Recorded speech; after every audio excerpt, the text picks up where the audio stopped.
بسم اللہ الرحمن الرحیم۔ رب اشرح لی صدری ویسر لی امری واحلل عقدۃ من لسانی یفقہوا قولی۔ جی آپ دیکھ رہے ہیں انفو لانڈری آفیشیل اور میرا نام ہے منشا زیگم۔ آج اصل میں تھوڑا سا میں جس ٹاپک پہ بات کرنا چاہ رہا تھا آپ لوگوں کے ساتھ، اس میں یہ ہے کہ ہم نام کے مسلمان رہ گئے ہیں، اور جو مسلمان ہونے کی جو اصل ہے یا بنیاد ہے وہ بیسیکلی دو چیزوں کے اوپر ہے۔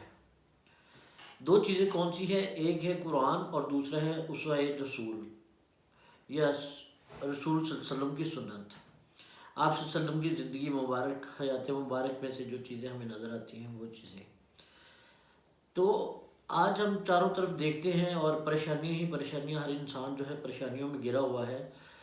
کچھ لوگ نفسیات دانوں کے کلینک بھرے ہوئے ہیں، وہاں پہ نفسیات دانوں کے پاس جاتے ہیں، سائیکالوجسٹ کے پاس جاتے ہیں، اور بہت سارے لوگ جو ہے وہ درباروں پہ، اور وہاں جناب آپ کبھی جائیں کسی دربار کے اوپر کسی بابے کے پاس تو وہاں لوگوں کا جمع گفیر آپ دیکھیں گے، وہاں دیکھیں گے کہ لوگ اپنی پریشانیاں کس طرح لے کے آتے ہیں، لیکن سلوشن وہاں نہیں ہے۔ جہاں پہ سلوشن ہے اس کی طرف ہم راغب نہیں ہوتے۔ اس قرآن جو ہے کوڈ آف لائف ہے ہمارا، یہ ضابطہ حیات ہے۔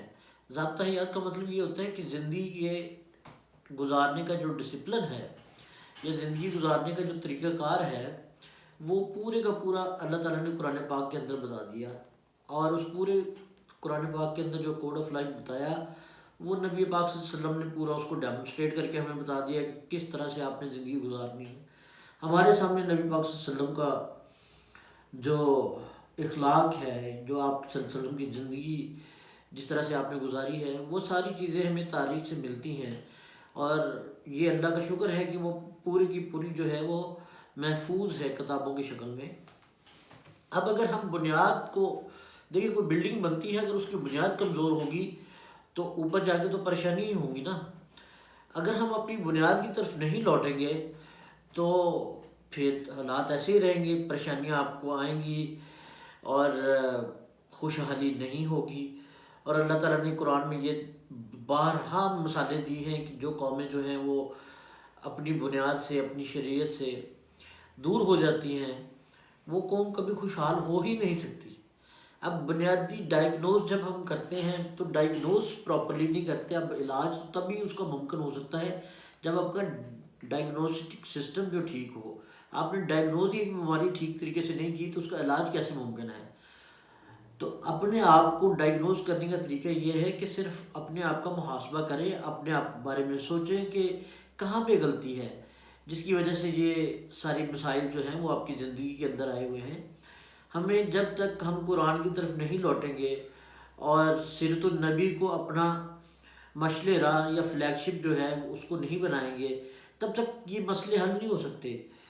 اللہ تعالیٰ نے سورہ مائدہ کے جو ہے، میں تھوڑے سا قرآن سے آپ کو ریفرنس دیتا ہوں کہ سورہ مائدہ میں اللہ تعالیٰ رکوع نمبر 7 میں فرماتے ہیں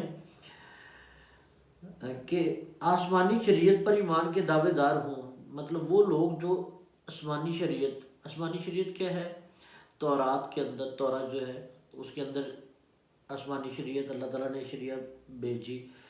زبور جو ہے وہ حمد و ثنا کی کتاب ہے، پھر انجیل اس کے بعد آئی جس کے اندر مکمل سارا بتایا کہ کس طرح سے آپ نے گزارنی ہے۔ پھر اس میں جب تحریف ہونی شروع ہوگی تو آگے اللہ تعالیٰ نے قرآن پاک جو ہے وہ ہمیں گائیڈنس کے لیے ایک پورا مینول دے دیا ہے۔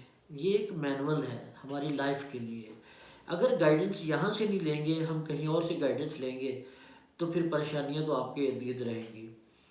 پھر ہم پریشانیوں کو دور کرنے کے لیے کیا ہے، سارا دن موبائل کے اوپر ہم چھوٹے چھوٹے کامیڈی کلپ دیکھتے جاتے ہیں ہنس ہنس کے۔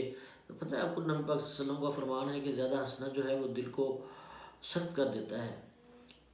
ٹھیک ہے آپ ہنسیں، کامیڈی بھی دیکھیں، جو مرضی کریں، لیکن جو چیزیں جو شریعہ کے اندر ہیں اگر اس پہ عمل نہیں کریں گے تو پھر میں آپ کو بتا دوں پریشانیاں کبھی ختم نہیں ہو سکتی۔ یہ پریشانیاں بڑھ تو سکتی ہیں، ختم نہیں ہو سکتی۔ اگر روپیہ پیسہ سلوشن ہوتا تو جو بہت ہمارے ملک کے امیر لوگ ہیں، جیسے کہ آپ ملک ریاض کو لے لیں، میاں نواز شریف کو لے لیں، زرداری کو لے لیں، یا اس طرح کے اور فیملیز جو ہیں، تو ان کو کتنی پریشانیاں ہیں. کیا آپ کبھی ان کے قریب جا کے دیکھیں تو یہ بالکل خوش نہیں ہے. یہ اندر سے نہ ان کو سکون ہے نہ خوش ہے. پیسہ کئی نسلوں کے لیے انہوں نے اکٹھا کر لیا. تو اس کا مطلب یہ ہوا کہ پیسہ صرف اتنی ہی جتنی کی ضرورت ہے اتنا پیسہ چاہیے ہوتا ہے. اگر پیسے سے آپ سکون خرید سکتے ہوتے تو سارے امیر لوگ جو ہے وہ سکون میں ہوتے، وہ سکینت ان کے دلوں میں ہوتی. لیکن سکینت نہیں ہے، ایک کیا سمجھیں کہ ایک پریشانی کا ایک سمندر ہے جس کے اندر یہ سارے غوطے کھا رہے ہیں. تو اللہ تعالیٰ فرماتے ہیں کہ آسمانی شریعت مطلب یہ اس کا رکوع کا جو ہے اس کے اندر فرماتے ہیں 7 نمبر رکوع ہے، جو کسی آسمانی شریعت پر ایمان کے دعوے دار ہوں اور پھر اس کی بجائے کسی اور قانون کے مطابق اپنی زندگی گزار رہے ہوں تو وہ کیسے کامیاب ہوں گے. کہ ایک طرف تو ایمان کے دعوے دار ہوں، قرآنی شریعت کے یا آسمانی شریعت کے دعوے دار ہوں، تو وہ کیسے جو ہے وہ اپنی زندگی اگر گزار رہے ہیں تو اس کو سکون نہیں مل سکتا، اس کی زندگی میں پریشانی سے پریشانی آتی رہے گی.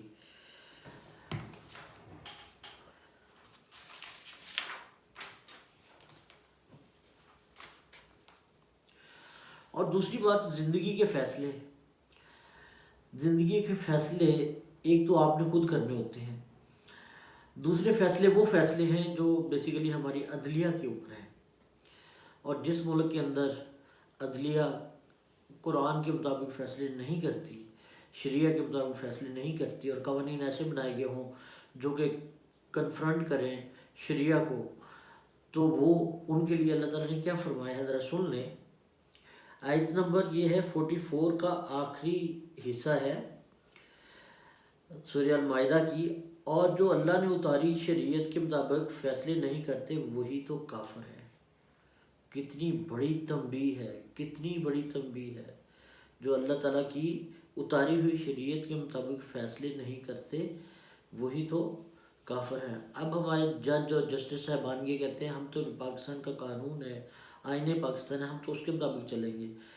تو بھئی آئین پاکستان بنانے والے کیا وہ لوگ ایسے ہیں جو قرآن سے روشناس ہیں؟ جو قانون بنائے جا رہے ہیں، لیجسلیشن ہوتی ہے، یا جو مقننہ جسے ہم کہتے ہیں، یا جس کو نیشنل اسمبلی یا پروونشل اسمبلی کے اندر جو لوگ بیٹھے ہوتے ہیں، کیا وہ اس قابل ہے کہ جو وہ قوانین بناتے ہیں کیا وہ چیک کرتے ہیں کہ یہ ہماری شریعہ کے اندر فال کرتے ہیں کہ نہیں کرتے؟ تو اب سپریم کورٹ ویسے تو جو ہے وہ بہت سارے فیصلوں کو، بہت سارے قوانین کے اوپر جو ہے وہ ان کو کالعدم بھی قرار دے دیتا ہے، اور بہت ساری چیزوں کے بارے میں یہ کہہ دیتا ہے کہ یہ ایسا نہیں ہونا چاہیے. مطلب کافی دفعہ ایسا ہوا ہے کہ مقننہ نے یا لیجسلیٹرز نے کوئی قانون بنایا، اس کے اوپر ورڈکٹ آ گیا سپریم کورٹ کا کہ یہ قانون جو ہے وہ عوام کے حق میں نہیں ہے، یا کوئی بھی اس کی ریزن بنا کے اس کو کالعدم قرار دے دیتا ہے، یا اسٹے آرڈر اس پہ اوپر ہو جاتا ہے. لیکن کیا خود وہ فیصلے شریعت کے مطابق کرتے ہیں؟ اب مثال کے طور پہ شریعت میں یہ ہے کہ چوری کرنے والے کا ایک ہاتھ کاٹ دیا جائے، تو اس کے لیے سب سے پہلے فلاحی ریاست ضروری ہے. فلاحی ریاست کیسے بنے گی؟ اگر ہم کوڈ آف لائف جو قرآن ہے اور اسوہ رسول ہے اس کے مطابق زندگی نہیں گزاریں گے تو ہم کبھی بھی ایسا معاشرہ تشکیل نہیں دے سکتے جو جس کے اندر خوشحالی ہو اور جس کے اندر اخلاقی اقدار اتنی زیادہ ہوں کہ اقدار ایسی ہوں کہ لوگ ان اسلامی اقدار کے مطابق زندگی گزاریں. اب پرسوں کی بات ہے کہ جو ایک کیا نام ہے ان کا، ایک صحافی ہیں، جرنلسٹ ہیں، رشیا گئے ہوئے ہیں، امیر سم تھنگ ان کا نام ہے. تو وہ کہتے ہیں کہ وہاں پہ ایک بندے کی گاڑی کو بس لگ گئی، اور بس والے نے دیکھا کہ مالک ارد گرد نہیں ہے. ہوٹل کے باہر گاڑی کھڑی ہوئی تھی اور ٹورسٹ بس جو ہے اس کو لگ گئی، اس کا شیشہ ٹوٹ گیا اور ساتھ دروازے پہ تھوڑی سی خراش آ گئی. اب جو ڈرائیور ہے اس نے گاڑی روکی اور اس نے وہاں پہ ایک پیپر کے اوپر اپنی تمام ڈیٹیلز لکھی کہ یہ میں ہوں، مجھ سے غلطی سے آپ کی گاڑی لگی ہے، آپ مجھ سے رابطہ کریں، میں آپ کی گاڑی ٹھیک کروا کے دوں گا۔ کیا کوئی آپ ایک ایسی مثال پاکستان میں پیش کر سکتے ہیں؟ کوئی ایک مثال ایسی پیش کر سکتے ہیں؟ نہیں نہ کر سکتے۔ تو پھر تو بھائی جان حالات یہی رہیں گے۔ اور جو اللہ کی اتاری ہوئی شریعت کے مطابق فیصلے نہیں کرتے وہی تو کافر ہیں۔ اب کافر اللہ کے نام ماننے والوں کو صرف کافر نہیں کہا گیا، کفر یہ ہے کہ جب آپ اپنی خواہش کے مطابق فیصلے کریں، آپ کسی کے پریشر میں آگے فیصلے کریں، آپ کسی لالچ میں فیصلہ کریں، تو پہلے فرمایا فاسق کیا ہے۔ اسی ہی اگلی آیت میں اس کے آخر میں اللہ تعالیٰ فرماتے ہیں اور جو فیصلے نہیں کرتے اللہ کی اتاری ہوئی شریعت کے مطابق وہی تو ظالم ہے۔ اب انہوں نے کہا کہ وہی تو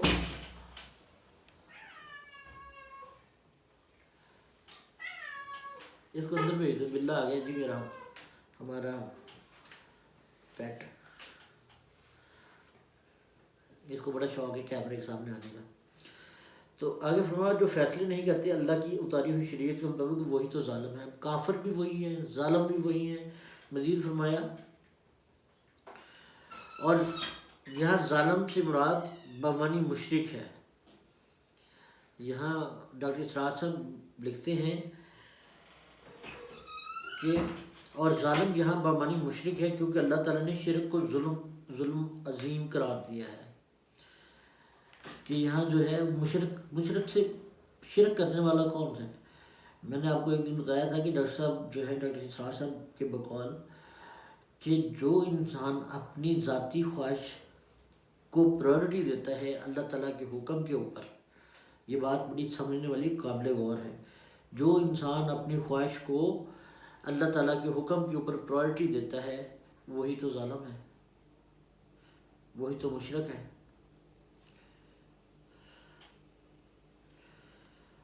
آگے اس کی تفصیل میں لکھتے ہیں اگر آپ نے اللہ کے قانون کے ساتھ ساتھ کسی اور قانون کو بھی مان لیا، اگر آپ نے اللہ کے قانون کے ساتھ ساتھ کسی اور قانون کو بھی مان لیا یا اللہ کے قانون کے مقابلے میں کسی اور قانون کو ترجیح دی تو یہ شرک ہے۔ اندازہ کر لیں، یہ شرک ہے، اور اللہ تعالیٰ نے کہا ہے میں شرک کو معاف نہیں کروں گا۔ اب یہ ہمارے لیجسلیٹرز کو بھی قرآن پڑھنا چاہیے، سمجھنا چاہیے، اور ہمارے جو جسٹس صاحبان ہیں ان کو بھی قرآن پڑھنا چاہیے تاکہ وہ یہ فیصلے کرتے ہوئے دیکھ سکیں کہ یہ کہ میری اپنی ول ہے اس میں پرسنل، یا میرا اپنا کوئی کنسرن ہے، یا میں آن میرٹ کر رہا ہوں، اور اگر آن میرٹ کر رہا ہوں تو کیا یہ شریعت سے کوئی کنفرنٹیشن تو نہیں آ رہی اس کے ساتھ، یا اس سے یہ ٹکراتا تو نہیں ہے۔ آگے فرمایا ہے اور جو لوگ نہیں فیصلے کرتے اللہ کے اتارے ہوئے احکامات و قوانین کے مطابق وہی تو فاسق ہے۔ اب 3 بیسیکلی چیزیں بتا دی ہیں ان کی، پہلے کافر ہیں، دوسرے ظالم ہیں، تیسرے فاسق۔ کافر، ظالم، فاسق، اس کے لیے اللہ تعالیٰ نے جہنم کے اندر ایک گڑھا بنایا ہوا ہے جس کے اندر ایسے انسانوں کو پھینکا جائے گا جو فاسق ہوں گے، جو مشرک ہوں گے۔ کافروں کے لیے تو شاید وہ اس گڑھے میں نہ ہوں، لیکن فاسق کیا ہے؟ جو فتنہ پھیلاتے ہوں۔ ان آیات قرآنیوں کو سامنے رکھیے اور ملت اسلامیہ کی موجودہ کیفیت کا جائزہ لیجیے کہ دنیا میں کتنے ممالک ہیں جہاں اللہ کا قانون نافذ ہے۔ آج روئے زمین پر کوئی ایک ملک بھی ایسا نہیں جہاں شریعت اسلامی پورے طور پر نافذ ہو اور اسلام کا مکمل نظام قائم ہو۔ اگرچہ ہم انفرادی طور پر مسلمان ہیں لیکن ہمارا نظام کافرانہ ہے۔ ہمارا نظام کیسا ہے؟ کافرانہ، کیونکہ ہم انصاف جو ہے، فیصلے جو ہیں وہ اللہ تعالیٰ کی بھیجی ہوئی شریعت کے مطابق نہیں کرتے، ہم اپنی مرضی سے چلتے ہیں، اس لیے اس کو نظام کو کافرانہ نظام ڈاکٹر صاحب نے یہاں پہ لکھا ہوا ہے کہ یہ کافرانہ نظام ہے۔ آیت نمبر 48 میں اللہ تعالیٰ آگے فرماتے ہیں نبی پاک صلی اللہ علیہ وسلم کو مخاطب کر کے تو آپ صلی اللہ علیہ وسلم بھی فیصلہ کریں ان کے درمیان اس قانون کے مطابق جو اللہ نے نازل کیا۔ اب آپ صلی اللہ علیہ وسلم کے پاس یہودی بھی آتے تھے، عیسائی بھی آتے تھے، دوسرے لوگ بھی آتے تھے فیصلہ کروانے کے لیے، تو اللہ تعالیٰ نے نبی پاک صلی اللہ علیہ وسلم کو حکم فرمایا کہ آپ ان کے درمیان فیصلہ کرنا ہے جو اللہ تعالیٰ نے نازل کیا ہوا ہے.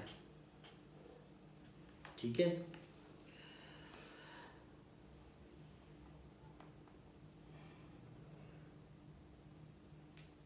اچھا جی، اب ہم موجودہ حالات کے بارے میں دیکھتے ہیں.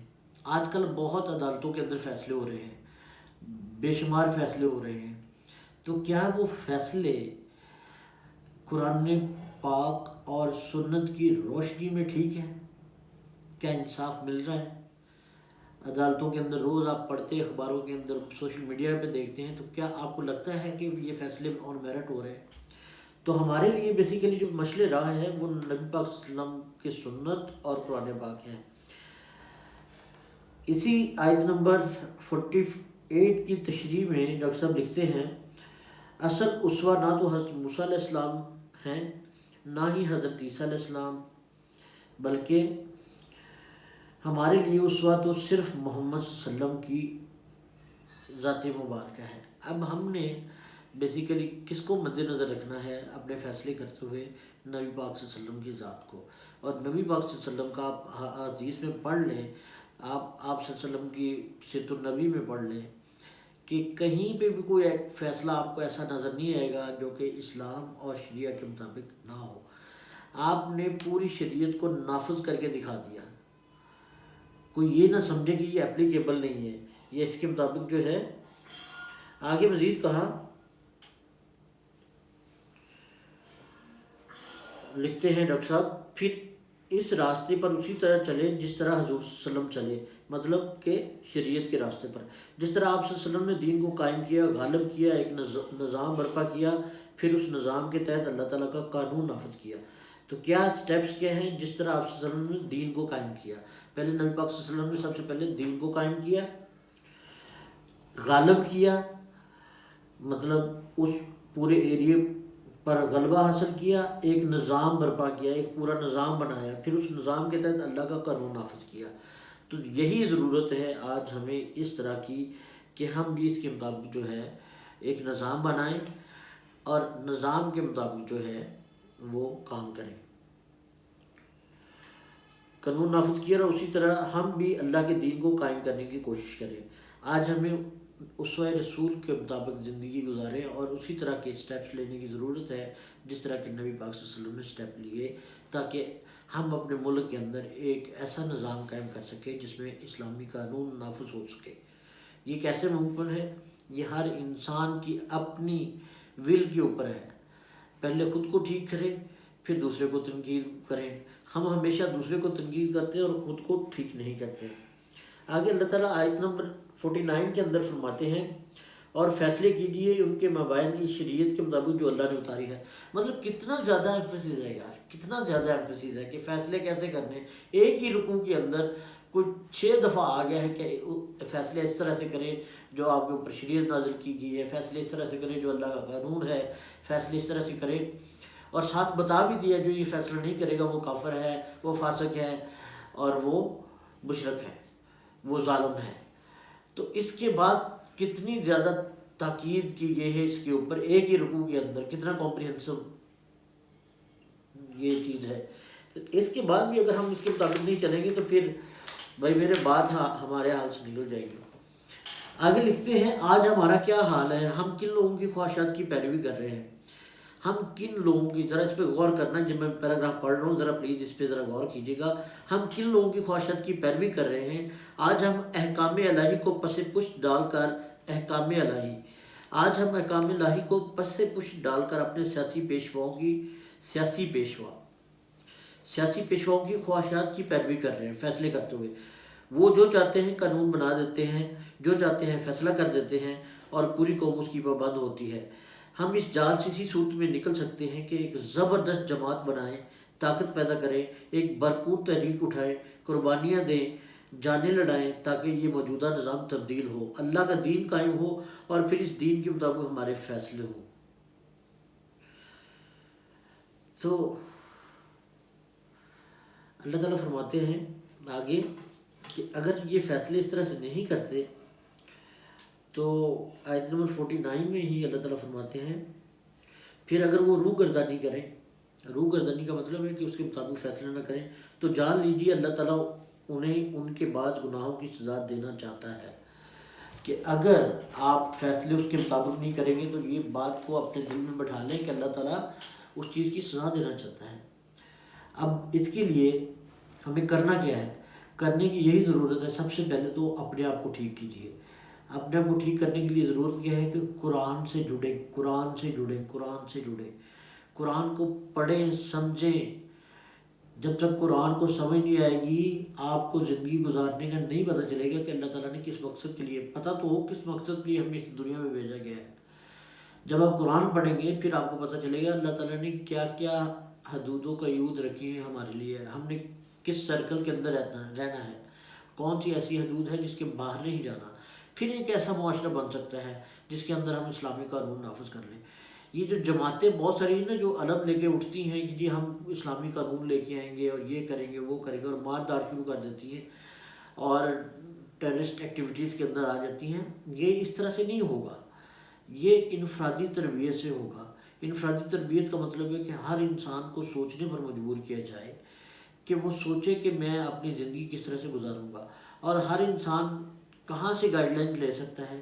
وہ قرآن پاک سے۔ سیرت النبی پڑھے، قرآن پاک پڑھے، اس کا ترجمہ، اس کی تشریح جو ہے اس کو پڑھے، پھر آپ کو سمجھ آئے گی زندگی کیسے گزارنی ہے۔ ادروائز یہ اللہ تعالیٰ کہتا ہے کہ جو روح گردانی کرے گا اس کو اللہ تعالیٰ سزا دینا چاہتا ہے۔ تو آج ہمیں سزا مل رہی ہے، یقین کریں کہ ہمارا ملک جو ریسورسز سے بھرا ہوا ہے، جس کے اندر دنیا جہاں کے ہر طرح کی چیزیں یہاں پہ پائی جاتی ہیں، یہاں سونا ہے، یہاں تیل ہے، یہاں ہر معدنیات ہے، یہاں پہاڑ ہیں، یہاں برف ہے، یہاں ریگستان ہے، یہاں نہریں ہیں، یہاں دریا ہے، یہاں سمندر ہے، کیا چیز ہے جو اللہ تعالیٰ نے ہمیں عطا نہیں کی؟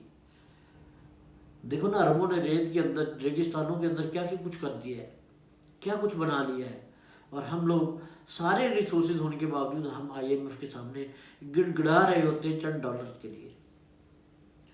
تو بھائی جان بات یہ ہے کہ جب تک اپنی زندگی تبدیل نہیں کرو گے تو یہ سزا ہمیں ملتی رہے گی، اور اس کی تبدیلی اپنے آپ سے شروع کرنی پڑے گی، اپنے آپ سے۔ اس پہ ذرا غور و فکر کریں، جب تک غور و فکر نہیں کرو گے تب تک کوئی فائدہ نہیں۔ آپ جو مرضی کر لیں، جو مرضی کر لیں، آپ کسی کی حکومت لے آئیں، یہاں پہ آپ نواز شریف کو لے آئیں، آپ عمران خان کو لے آئیں، لیکن جب تک سوسائٹی ٹھیک نہیں ہوگی تب تک کوئی تبدیلی نہیں آئے گی۔